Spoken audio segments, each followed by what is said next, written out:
গুরুর চরণে প্রণাম জানিয়ে শুরু করছি ভাগবত কথা। সবচেয়ে বড় পাপ জগতে হিংসা।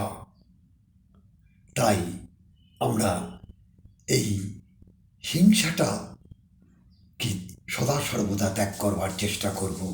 কারণ পরনিন্দা, পরচর্চা, হিংসা এগুলো কখনো মঙ্গলদায়ক হয় না।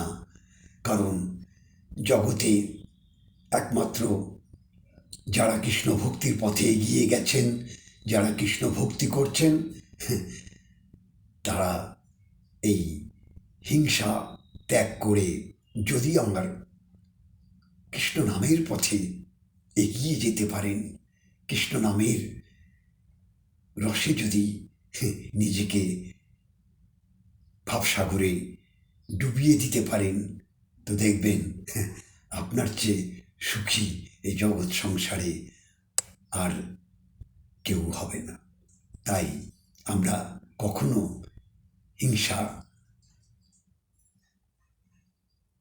যতটা পারবে মানুষকে ভালোবেসে কাছে আগলে রাখবার চেষ্টা করব।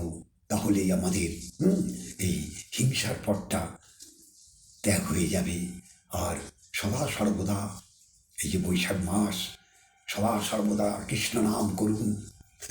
যারা মালা করছেন, জপ করছেন, তারা তো করবেনই, অথবা যারা শিক্ষা গ্রহণ করেননি তারাও ওই জিহ্বাতে আপনারা সদা সর্বদা কৃষ্ণ নাম করুন, রাধা নাম জপ করুন। দেখবেন এই নামের মধ্যে নামই রয়েছে। আর নাম যত করবেন আপনার ওই নামের সাথে, অর্থাৎ ভগবানের সাথে সম্বন্ধ হবে। তাই বলছে না, সম্বন্ধ লইয়া কৃষ্ণ ভজে, কৃষ্ণ নাহি তারে ত্যাজে, আর সব মরে অকারণ।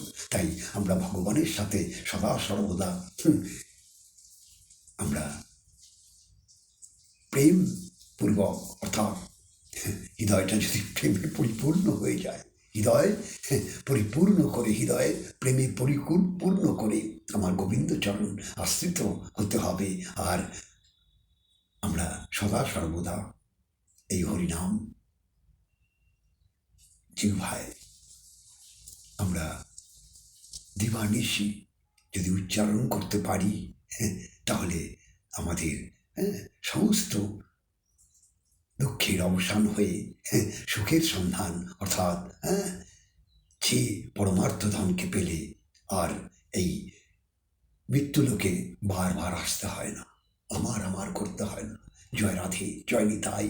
আপনারা ভালো থাকুন, মঙ্গলে থাকুন, আর সদা সর্বদা কৃষ্ণ নাম জপ করুন, রাধা নাম জপ করুন।